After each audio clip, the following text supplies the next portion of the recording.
కొత్త జిల్లా ప్రకటించి అక్కడ ఉన్న ఎమ్మెల్యేకి నాకే ఇంటిమేషన్ ఇవ్వలేదు. కలెక్టర్ వచ్చేస్తాడు, ఎస్పీ వచ్చేస్తాడు, మీరందరూ వచ్చేస్తారు, శంకుస్థాపనలు చేసేస్తారు, జిల్లాకి సంబంధించిన ఆఫీసులు ఓపెన్ చేసేస్తారు. ఎవరికి చెప్పారు? ఏ ప్రోటోకాల్ మెయింటైన్ చేస్తున్నారు? ఏ ఆఫీసర్ పనిచేస్తున్నాడు?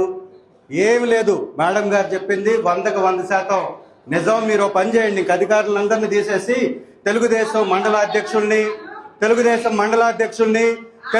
ఒక్క నిమిషం, ఈ మధ్య కాలంలో ఎర్రగొండపాలెం, దర్శిలో అత్యంత ఎక్కువగా ఇన్ఛార్జీలను పెట్టి మీరందరూ పార్టిసిపేట్ అవ్వట్లేదా? ప్రజా దర్బార్ పెట్టాల్సింది ఎవరు?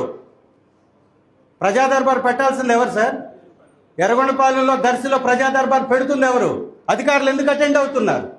మరి అధికారులు అటెండ్ అవుతున్నప్పుడు మాకందరికీ రాజీనామాలు చేసేమని చెప్పండి, ఏదైనా జీవో తీసుకురండి, తెలుగుదేశం మండలాధ్యక్షులను కూర్చోబెట్టుకోండి, తీసుకొచ్చుకొని మీటింగ్లో ఇక్కడ కూడా తీసుకొచ్చి కూర్చోబెట్టుకోండి మండలాధ్యక్షుల్ని, లేకపోతే ఇంకా ఏమన్నా మీకు పొలిటికల్ ఇన్ఫ్లుయెన్స్ ఉంటే వాళ్ళందరినీ తీసుకొచ్చి కూర్చోబెట్టుకోండి. 1.5 సంవత్సరం నుంచి సింగిల్ ఒక్క పని జరగలే మేము చెప్పింది.